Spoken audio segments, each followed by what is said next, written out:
Greetings and a blessed day, everyone. Before we begin, here's a short motivation to keep you going. You've got this. Let me introduce our group.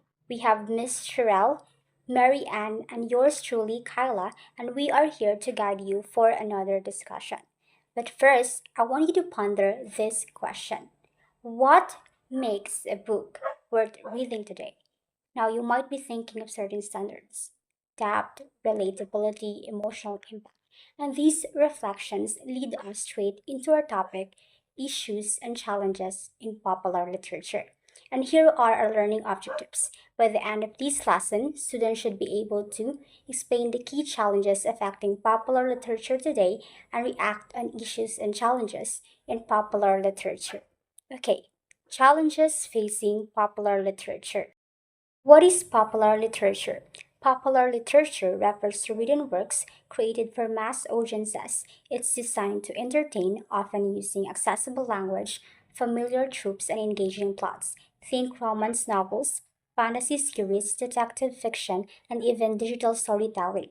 Unlike classic literature, popular works prioritize relatability and emotional connection over formal complexity.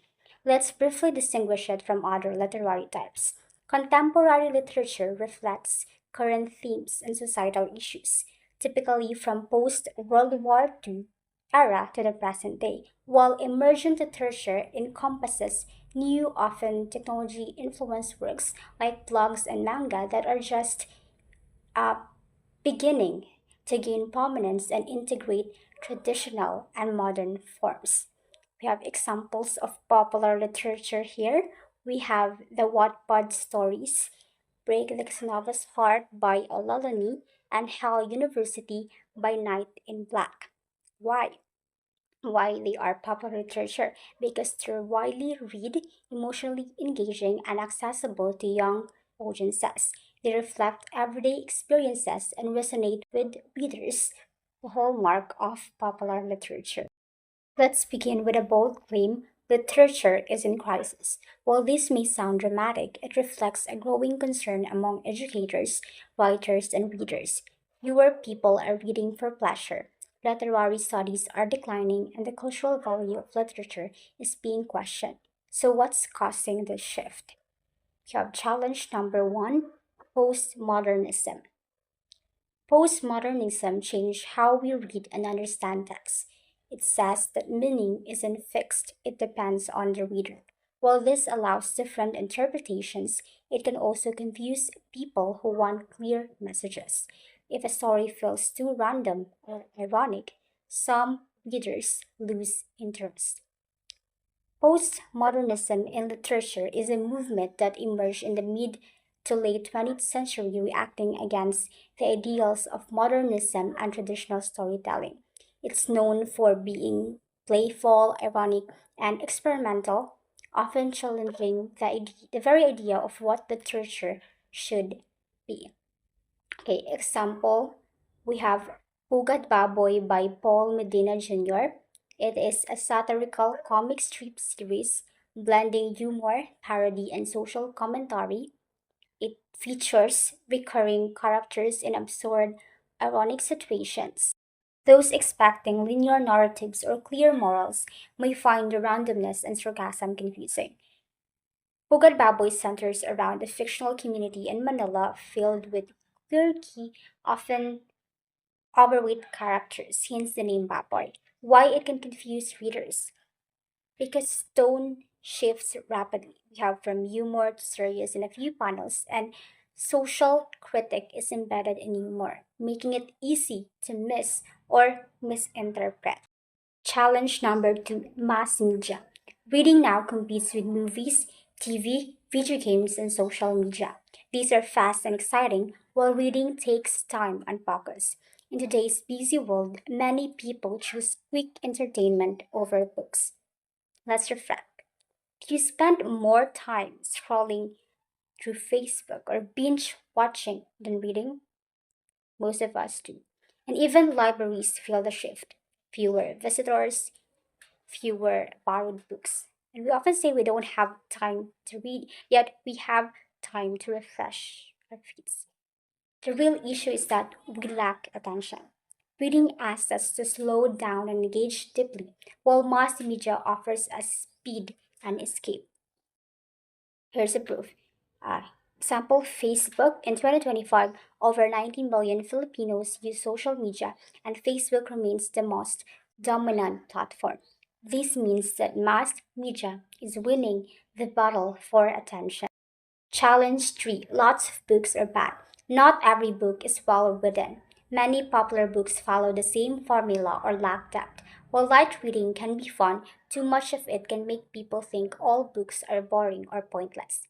In the Philippines, this debate often centers around so called bubblegum books. They're fun, emotionally engaging, and quickly consumed, much like bubblegum. They dominate bookstore shelves and Wattpad rankings, and critics argue that these stories lack nuance and literary depth, yet their popularity shows that they meet emotional needs and reflect everyday experiences. Okay, a Facebook page described a visit to a bookstore.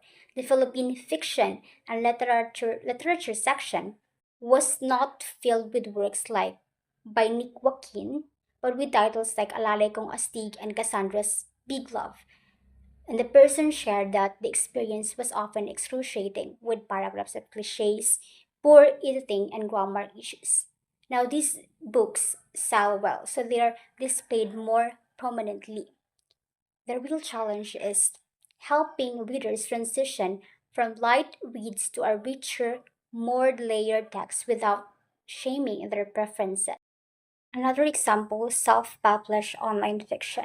Many stories circulating in platforms like Wattpad or Facebook groups lack editorial oversight. While they showcase raw creativity, they're often riddled with grammatical errors, inconsistent plots, and cliche dialogue. Okay, that's it for my part. Now let's hear from me Anne as she continues our discussion. Thank you. Challenge 4. Rise of other academic subjects. Fewer students are choosing English as their major. Subjects like science, business, and politics seem more practical. Literature is often seen as less useful, even though it teaches important skills like thinking and empathy. So many students now prefer to study subjects like science, business, and politics because they believe these courses offer more practical benefits, such as better job opportunities and higher salaries. As a result, fewer students choose English or literature as their major since it is often viewed as less directly useful for careers. However, this perception overlooks the fact that literature develops valuable skills like critical thinking, empathy, and communication, which are important in any profession and in life. Challenge 5. No direct job connection or no automatic connection to a job after college. Literature doesn't always lead to a clear job after college. Parents and students worry about careers asking, what are you going to do with that major? But college should also be about learning and growing, not just job training. Literature helps us become thoughtful and aware people. Literature doesn't always come with a built-in career path.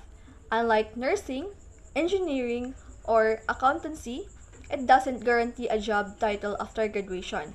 That's why many parents and students ask, what are you going to do with that major? In a world focused on practicality, literature can seem like a risky choice. But college isn't just job training. It's also about learning how to think, feel, and understand the world. Literature teaches empathy, critical thinking, and communication, skills that are essential in any profession. Nowadays, there are many well-paying job opportunities for literature majors. In fact, many literature graduates can go on to work in publishing, education, media, law, marketing, public relations, and event tech. Challenge 6. Inaccessibility. Some books are brilliant but hard to understand. If the language is too complex or the structure is too confusing, readers may give up. A great book should still connect with its audience. While some literary works are valuable and insightful, they can be difficult for readers to appreciate because of complex language, unfamiliar words, or confusing structures. When books are too hard to understand, many readers lose interest and stop reading. For literature to have an impact, it should still be accessible and meaningful, allowing readers to connect with its ideas and emotions. Now, I will continue with the last two challenges in literature. Challenge 7: Overlay academic language. Literary critics often use big words and complicated ideas. While this can be helpful in some cases, it can also make literature feel distant or snobbish. So, writing should be smart but also clear and welcoming. Example: this is especially true in classrooms and guild spaces. Students may love stories, but when faced with complex terms without proper scaffolding, they disengage. This means that sometimes literature feels too hard because of the big words that critics or teachers use. For example, imagine you're in class and your teacher explains a story in this way. The protagonist embodies the archetypal hero whose existential dilemma reflects the post colonial struggle. So most students would think, huh, what does that even mean? But if the teacher just said the main character is like a hero who is confused about life and his struggles show what people experience after colonization, then everyone can understand. This shows why writing should still be smart but also clear, easy to understand, and enjoyable. The last challenge is the challenge 8: Death of Aesthetics. Many people today don't value the art the way they used to. We focus on work, money, and speed, but literature helps us slow down and see beauty. It helps us reflect and feel deeply. Without it, we lose something important. Example: Filipino comics by Mars Ravello and others were once central to Filipino popular culture. Stories like Darna, Captain Barbell, and Lasik Man combined fantasy with moral depth and visual artistry. Aesthetic traditions like the careful shading of a hero's transformation or the lyrical pacing of a moral dilemma have been replaced by fast-paced, meme-ready storytelling. So this challenge shows how people today don't appreciate the beauty of stories as much as before. In the past, we had works like Darna and Captain Barbell, which were not just entertaining but also full of lessons and artistry. Now, many stories are made shorter and faster, like memes or TikTok videos, which were sometimes lose the depth and meaning older stories had. That's why we need to slow down and value art again. In these 8 challenges, is there a solution? The answer is yes. And it's simple. Let literature speak for itself. We need to make reading fun again. Share stories that connect with people, support writers from different backgrounds, and remind everyone that reading isn't just for school but it's for life. As future teachers, writers, and leaders, we can help literature thrive, read more, write with heart, share stories that matter. One book, one poem, one story can truly change someone's life. So the good news is there is a solution. Literature can still thrive if we make it fun, relatable, and meaningful. And as future teachers and leaders, it is our role to encourage reading, to write with purpose, and to share stories that truly matter. Because even one story can inspire someone and change their life. And that concludes our report in this topic. Thank you.